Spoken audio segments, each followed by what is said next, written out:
This is an iHeart podcast. Whether you're kicking off a campaign, gearing up for an event, or suiting up your team, 4imprint has the promo products to move your brand down the field. With thousands of customizable options like premium apparel, drinkware, tech totes, and giveaways, it's easy to score fan favorites that deliver impact. You'll get expert support, speedy delivery, and their 360-degree guarantee, so you can be 4imprint certain your order arrives exactly right on time. Explore more at 4imprint.com. 4imprint, for certain. Nationwide is so much more than a great insurance company. They're one of America's largest financial services companies. Like how I'm more than just Peyton Manning. I'm also motivating Manning. When I say insurance, you say financial services. Insurance. Financial services. Insurance. Financial services. Now when I say nationwide, you say is both. Nationwide. Is both. Nationwide. Is both. For your insurance and financial needs, Nationwide is on your side. Nationwide Investment Services Corporation, member FINRA, Columbus, Ohio. This is the Late Round Podcast with your host, JJ Zacharisa.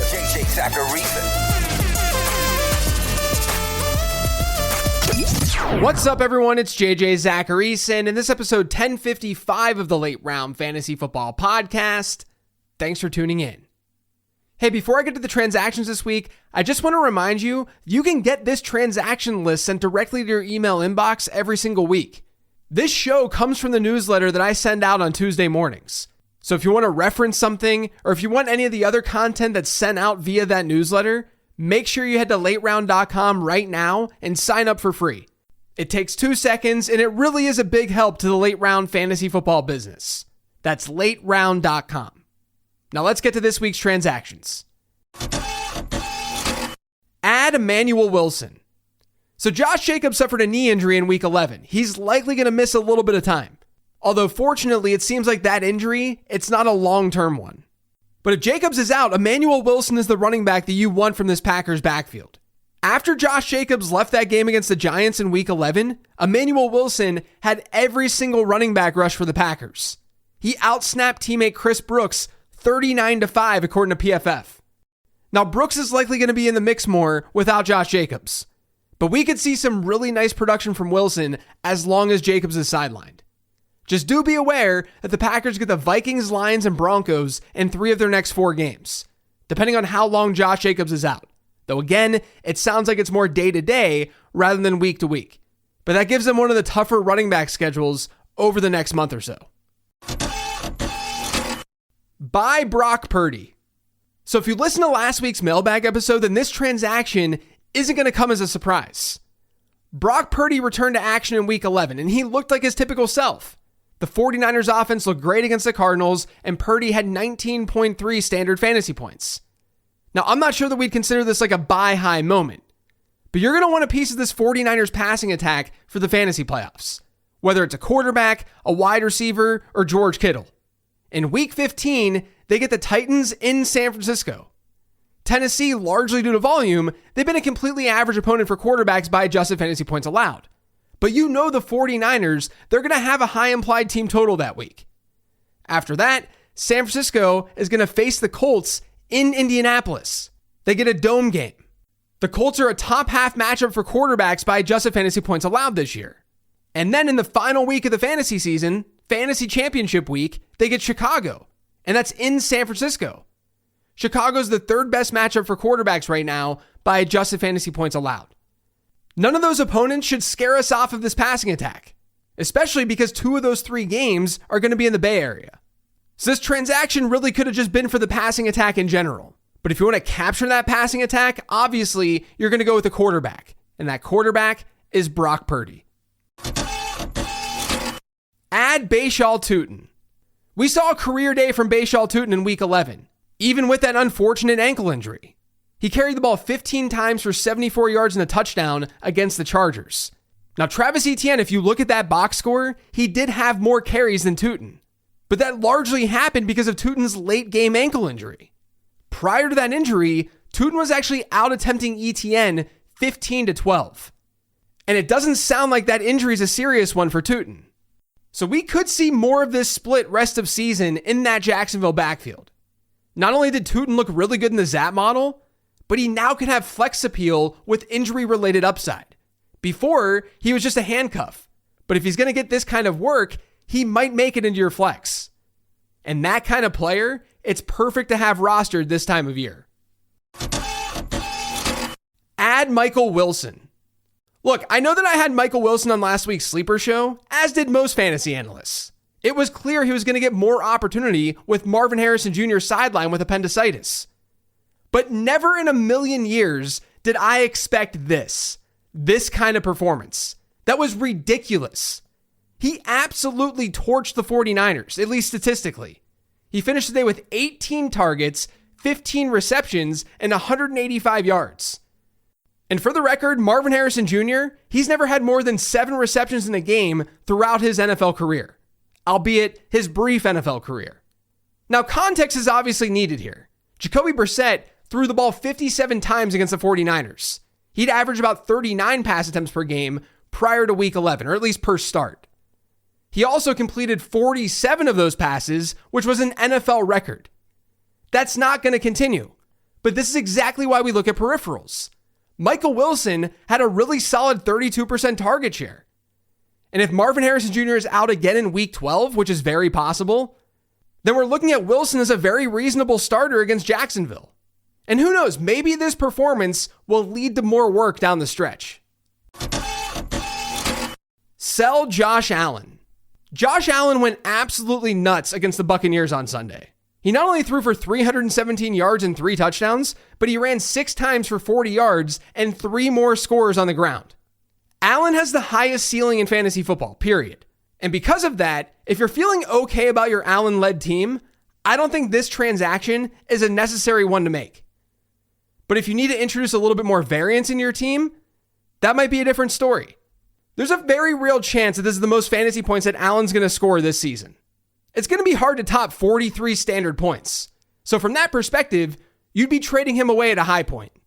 But the crux of this recommendation, it stems from the fact that the Bills are going to face the Browns in Cleveland in week 16 and then the Eagles in Buffalo in week 17. Those are 2 bottom 5 matchups for quarterbacks by adjusted fantasy points allowed. Quarterbacks against the Browns, they're scoring about 3.5 points below their season-long average. With the Eagles, it's about 3.1 points. We just saw what Cleveland did to Lamar Jackson. And Philadelphia's defense, they're playing lights out right now. You should only trade away Josh Allen, this kind of fantasy asset, if you can truly sell high. But for teams wanting to cash in now for a playoff push, at least know that it might not be butterflies and rainbows for Josh Allen during the most important weeks of the fantasy football season. Add Chris Rodriguez. So I talked about Chris Rodriguez in the Sleeper Show because in that Lions game in week 10, he was very clearly playing ahead of Ja'Cory Krosky-Merritt. He just suffered a shoulder injury. But he was back and healthy in week 11, and in that game, he had 30 offensive snaps. Ja'Cory Krosky-Merritt was at 18. Rodriguez had a 53.6% running back rush share. He even saw a target. That was his first target of the entire season. Now look, I'll be honest with you guys. The odds that Rodriguez is like a league winner this year, pretty slim. But Washington does have an okay rest of season schedule for running backs, especially in the fantasy playoffs where they get the Giants in week 15 and then the Cowboys in week 17. Those are 2 of the best matchups you're going to find across the league. There's a chance for some usability there. Just be aware of the Commanders, they do have a bye here in week 12. So you won't be able to use Chris Rodriguez right away. Buy Lamar Jackson. So you guys might be having a little deja vu. I had Lamar Jackson as a buy last week, and he completely S the B against the Browns. He posted his lowest fantasy total of his entire career in a game where he had at least 20 pass attempts. Now, in my defense, I did talk about this matchup as being a not great one. In my write-up, I said, quote, a matchup against Cleveland this week isn't great, so you could always wait on this transaction. So hopefully, fingers crossed, you waited. Now, I typically don't double down like this, but with such a bad performance, Jackson becomes an actual buy low candidate. And moving forward, according to my numbers, no team has a better quarterback schedule than the Baltimore Ravens. The Ravens get the Jets, Bengals, Steelers, the Bengals again, Patriots, and Packers to close out the fantasy season. As I said last week, the only team among that group that kind of scares me for Lamar Jackson is probably Pittsburgh. And that's just because they've played him well historically. And Green Bay's a bottom half matchup too. But that's a really good schedule. And we're talking about Lamar Jackson. I don't want to overreact to what happened in week 11. He faced a good Browns defense. They were at home where they play a little bit better, and it's a division rival. He should be much better rest of season. Add Luther Burden. So full disclosure, I try to not repeat transactions week over week. I know I just did it with Lamar Jackson, and now I'm doing it with Luther Burden. But when I do it, I try to do it with players where there might be questions. Like, should you still be buying Lamar Jackson? Should you still be adding Luther Burden? For example, I'm not going to talk about Sean Tucker today because I talked about Sean Tucker last week, and Tucker went absolutely nuts against the Bills. At this point, you know to add him off the waiver wire. But what about someone like Luther Burden? And clearly, my answer is yes. Burden may not have had unbelievable production in week 11, but his peripherals were the best of his season. Burden had a 61% route participation rate, which was a season high, and he ran 22 routes to Olamide Zaccheaus' 7. Burden had an 18% target share, which is also a season high. As you guys know by now, he was a Zap model darling.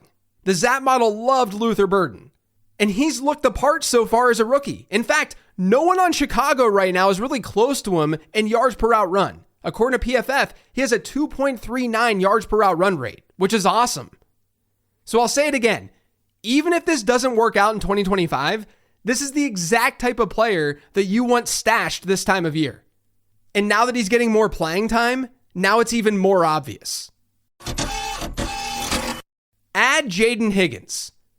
Entering the season, I did not think that Xavier Hutchinson was going to be the reason that Jaden Higgins didn't have production in 2025. But here we are. In week 11, for just the second time this season, Jaden Higgins had more routes run than Xavier Hutchinson. And it was 3 more routes run. That was the largest margin that we've seen between those two players. Which, yes, if you're listening to that and you're hearing that, yes, it is wild. It is insane. I don't know why this isn't happening more frequently. Hutchinson's yards per route run rate right now is below 1 yard. It's 0.3 yards below Higgins. Higgins being a rookie. And you'd think the Texans would want to get their rookies some more run. This includes Jalen Knoll. They've quite literally been better than the veterans that are ahead of them on the depth chart. But regardless, with this small change, I think Higgins should be more on your radar. The Texans don't have like a special rest of season schedule, but with better target shares of late, including an 18% one in week 11, Higgins might be usable. We know that some rookies are going to break out down the stretch. Don't lose sight of that as you add guys off the waiver wire. Buy Jared Goff. We're talking about a lot of quarterbacks this week, which isn't typical for 15 transactions. But Jared Goff is coming off a really bad performance against the Eagles. He only scored 12 fantasy points, and his completion percentage over expected, according to Next Gen Stats, was minus 25.4%. That was the lowest completion percentage over expected among all qualified quarterbacks this year in a single game. Now, Goff hasn't been the same type of fantasy asset that he was last year. This year, he's averaging 17.4 points per game. Last year, he was at 19.1, and that's standard fantasy points. But I'm calling him out today because of something I talked about in the 10 Trends episode just a couple of weeks ago. Moving forward, the Lions don't have a single game outdoors through the end of the fantasy season. In week 12, they get the Giants in Detroit. Then it's the Packers and the Cowboys, both also in Detroit. Then they get the Rams, they're going to be in LA. The Steelers are back in Detroit. And then the Vikings in Minnesota. All of those games are under a roof. That gives the Lions a much better scoring environment. And on top of that, according to my numbers, Detroit is a top 10 schedule for quarterbacks rest of season. Even if those games weren't in ideal conditions, they'd still be against beatable opponents. Now, I don't know if Jared Goff is going to light the world on fire down the stretch, but for quarterback needy teams, he's not a bad target right now. Add Darnell Mooney. Look, guys, I know no one wants to hear this. I have a very specific person in the Spotify comments section who definitely doesn't want to hear this. But with Drake London sidelined with his PCL injury, Darnell Mooney does become a waiver wire target. You don't need to spend the rest of your budget on him, but he is a target. And I know, the last time the Falcons played without London, Mooney didn't do a thing. The offense was horrible. And that was with Kirk Cousins, who's going to be starting moving forward because Michael Penix is hurt too. But crazy things can happen in a one-game sample, and Mooney has now seen target shares of 32% and 24% over his last 2 games. But look, I'm not going to sell this any further. Mooney has not been good this year. He's failed to reach double-digit PPR points in every single game that he's played. But he's worth an end-of-bench stash because he's Atlanta's top wide receiver right now. Add Kenneth Gainwell. We've seen Kenneth Gainwell get to a 20% target share or better 3 times this year. One of them was in a game where Jaylen Warren missed back in week 4 against the Vikings. Then the Steelers had a bye, and then they played Cleveland in week 6. Jaylen Warren in that game didn't see his typical workload, and that led to a 20.7% target share for Kenneth Gainwell. And then on Sunday, Gainwell stepped in for an injured Warren and saw a near 28% target share. Now, Jaylen Warren claims that he could have gone back into that game against the Bengals in week 11 after he had that ankle injury. But players say that kind of thing all the time. He's not necessarily a lock to play in week 12, and they get the Bears, which is a good matchup by adjusted fantasy points allowed. At the very least, there's a chance for more of a split backfield, similar to what we saw out of their week 5 bye. So that could make Gainwell usable in deeper formats. Buy RJ Harvey. Now, some of you might be disappointed by RJ Harvey's first outing without J.K. Dobbins. And while I do get that, I was actually kind of encouraged. According to PFF, Harvey had 38 offensive snaps against the Chiefs. Jaleel McLaughlin and Tyler Bidet, they each had 8. So RJ Harvey played by far the most snaps in that backfield, and that led to a 65% running back rush share and a 9% target share, which really wasn't that far from my projection that I talked about on last week's mailbag episode. I mean, I could sit here and argue that backfield share and his usage, it was better than I even expected. Now, whether Harvey can take advantage of that work remains to be seen. But we can't deny that Week 11's matchup against the Chiefs, that was a tough matchup. They rank as a bottom 5 matchup for running backs this year. Denver's schedule, admittedly, it's not amazing rest of season. Remember, I talked about that with J.K. Dobbins on this show just a few weeks ago. But with more reps as a rookie, better days should be ahead for RJ Harvey. If you can truly buy low, it's probably not a bad idea, because the usage looked a lot better than 8 PPR points. Add Darren Waller. So if you want to be a week ahead of your league mates, you could add Darren Waller this week while Miami's on a bye. No one's going to be thinking about him, but there's a chance that he returns post-bye. And that's not nothing, because he did flash upside before he got hurt. He scored 17.7, 18.8, and 9.2 PPR points in his 3 full games pre-injury. Another thing to point out is that the Dolphins get the Steelers and the Bengals to open up the fantasy playoffs. Pittsburgh's the 3rd best matchup for tight ends this year by adjusted points allowed, and Cincinnati, as we know by now, they're the best matchup. We could get some okay performances from Darren Waller when things matter most. And he should be back before that Week 15 matchup. And that would let us know if we can be confident or not starting him. Add the Las Vegas Raiders defense. So this is being analyzed prior to Monday Night Football. But the Raiders are at home in Week 12, and they take on the Browns.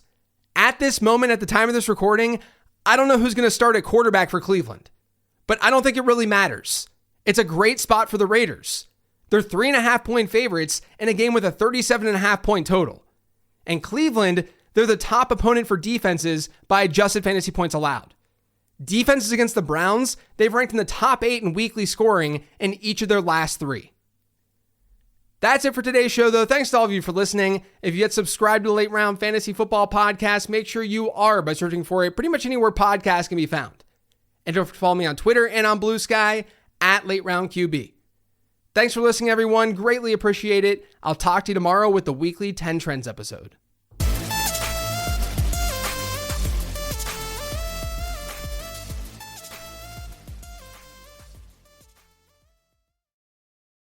Get almost anything you need delivered with Uber Eats. What do we mean by almost?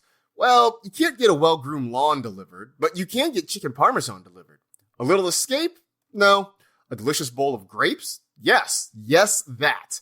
An afternoon stroll? Sorry, no. A burrito bowl? Happily, yes. A day of sunshine? No. A box of fine wines? Yes.